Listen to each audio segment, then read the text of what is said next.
I was the last one left on the dais. Every hatchling around me had been chosen. One by one, they had stepped forward and been claimed by elves in silver robes, by clicking Vethkari delegates, by Sorvathi, who hummed approval in frequencies that made the floor vibrate.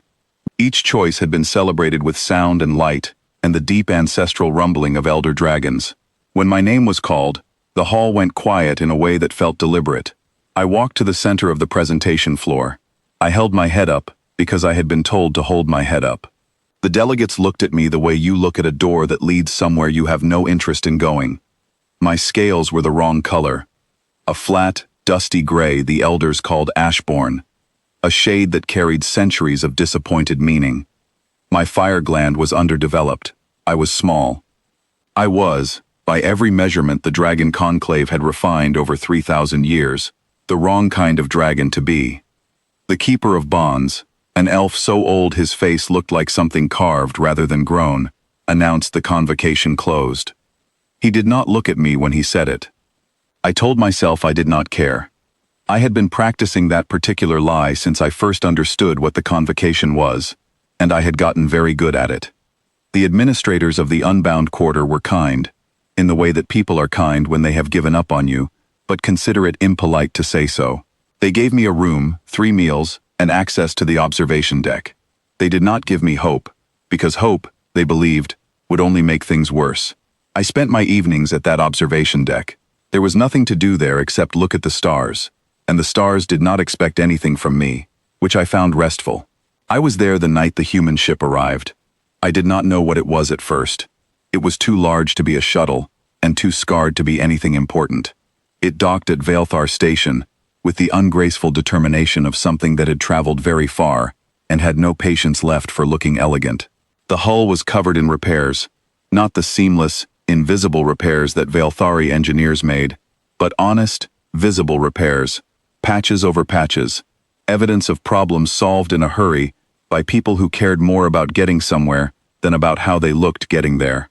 I watched it dock, then I went to sleep. I did not think about it again for several days. When I finally saw the humans, it was by accident. The Unbound Quarter's observation deck looked out over one of the station's secondary corridors, and a group of them walked through it below me on their way to wherever humans went when they arrived somewhere new. They moved quickly, and there were too many of them for the number of purposes they seemed to have. Most species travel with exactly the people a task requires. Humans apparently bring extras, just in case. One of them stopped. He looked up. He was not young, and he was not important looking in any way that I could identify. He carried a battered notebook against his chest. He had the kind of face that has spent a long time being curious about things and shows it. He looked up at me on the observation deck, and he did not look away, and he did not look through me the way the convocation delegates had, and after a moment, he lifted one hand in a gesture I did not recognize. Then his group called him, and he walked away. I thought about that gesture for 3 days. He came back on the 4th evening, alone, and sat on a bench on his side of the transparasteel barrier that separated the observation deck from the corridor below. He opened his notebook and began to draw. I watched him. He watched me. After a while I moved closer to the barrier to see what he was drawing. He was drawing me. Not a flattering portrait. Not an idealized version with correct colored scales and a proper build. He was drawing me exactly as I was. Small, gray, wrong-shaded, sitting with my tail curled around my feet in a way my instructors had told me looked undignified. He drew every detail with the focused attention of someone who considered a thing worth drawing, precisely because it was real. I pressed my snout against the transparasteel. He looked up. I made a sound. Not language, not yet. Just a low note in the back of my throat that was, in dragon terms, the approximate shape of a question. He reached into his bag and produced a small translation device, the 3rd-generation kind that embassy staff used. It was scratched and looked like it had been dropped many times. He put it on the bench between us. "Can you understand me now?" he said. The device rendered it in dragon frequency sound. I understood him. "Yes," I said. "Good," he said. "My name is Tomas. I'm a scientist. I study how different minds connect to each other." He paused. "You're still here. You weren't chosen." It was not a question. It was not pity either. It was a statement. delivered the way a person delivers a fact they have already decided not to judge. "No," I said. "I wasn't chosen." "What does that mean for you? What happens now?" Nobody had ever asked me that. Not the administrators. Not the elder dragons who processed the unchosen with efficient sympathy. Not my clutchmates who were already growing into their bonds and their futures. The question sat in the air between us, and I did not know what to do with it. "I wait," I said finally, "and I get smaller." He wrote something in his notebook. Then he said, "I'd like to come back tomorrow, if that's all right with you." I looked at him for a long time. "Why?" I said. "Because I think you're thinking something important," he said, "and I'd like to hear it." He came back the next evening. He came back the evening after that. He brought better translation equipment on the third visit, and a thermos of something hot that produced an extraordinary smell. He offered to share it. I declined, because my kind does not drink hot liquid from containers designed for human hands, but I appreciated the offer in a way I couldn't quite explain.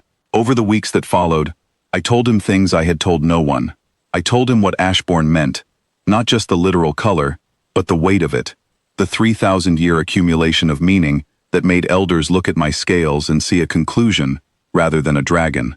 I told him about the convocation, about standing on the dais and feeling the silence of the hall fall over me like a physical thing. I told him that I had begun to believe, in a quiet and private way, that I had not been made for anything in particular. He listened. He did not offer comfort, which I would have rejected. He offered attention, which cost him more and meant more to me than comfort ever could have. In return, he told me about Earth. He told me about a planet that had spent most of its history convinced it was the only mind in a silent universe, and then spent the next few centuries discovering it was not only not alone, but considerably behind. He told me about a species that had been regularly informed, by older and wiser civilizations, that it should wait, observe, catch up. He told me how humans felt about that advice. "We are," he said, with something in his voice that the translator rendered as quiet satisfaction, "very good at being underestimated." My clutchmates Sorath and Ven had noticed the human who kept returning. Sorath was suspicious. His empathy gland had never properly developed, which was why he had gone unchosen, and he approached all connections sideways, like a creature that had been burned by warmth. Ven was curious, because Ven was always curious about things that should not work, but somehow persisted in working anyway.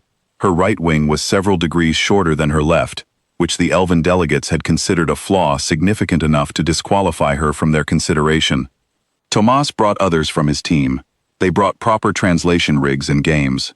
Humans, it emerged, communicated a remarkable amount through competitive play. Sorath dismantled their chess game in 6 moves, and then looked up with an expression I recognized as the closest he ever came to enthusiasm. Ven discovered that humans had 2 nearly identical sounds for when something was funny and when something was terrifying, and this fascinated her so completely that she spent 3 evenings cataloging the difference. Something was changing in the Unbound Quarter. It moved slowly, the way real things change, not with drama, but with accumulation. It felt, improbably, like the beginning of somewhere I belonged. Tomas came to see me alone one evening, with dark circles under his eyes, and an expression I had come to recognize as what happened to him when he had been thinking very hard for a very long time. He had a theory. He had been building it for years, since humans first learned what the lifebond was. The bond was not, he believed, a mystery. It was biology, a specific resonance between compatible minds that had developed on worlds with similar properties. Humans had evolved differently, but evolution was not destiny. He had spent 40 hours reading a Sorvathi archive that had been waiting 800 years for someone to ask the right question. He believed he knew how to build a bridge. "It won't be elegant," he said. "I don't need elegant," I said. "I need real." He smiled. It was the kind of smile that meant he had been hoping I would say that. The device he built looked exactly like something constructed in 6 weeks under pressure, by people who cared more about function than form. It was a headset for him and a collar frame of sensors for me, and when the Vaelthari scientists saw it, their expressions suggested they were being very careful not to say what they were thinking. The procedure was held on Salathis, the same moon where the grand convocation had taken place. I noted this. I noted it in the specific way you note something that will matter to you later, when you have the distance to understand why. Tomas sat across from me. He put on the headset. I held still. I am very good at holding still. I have had extensive practice being patient in the face of nothing. The device activated. And then I felt him. Not words. Not thoughts in any form I could translate. Something underneath language. The texture of a mind that had spent decades being relentlessly curious, being stubbornly present, being the kind of person who sits down next to something that looks alone and asks if it is all right. I felt the specific shape of his attention, which was the shape of someone who looks at a thing and finds it worth looking at. I felt the part of him that had read an 800-year-old archive for 40 hours without sleeping, because the question inside it mattered. I felt the part of him that brought a battered notebook to a station observation deck and drew a small gray dragon with careful, honest lines. I felt him feel me. Afterward, he was quiet for a long time. The scientists were checking their instruments. The elder dragon from the conclave was standing very still in the way that means something has disrupted a very settled mind.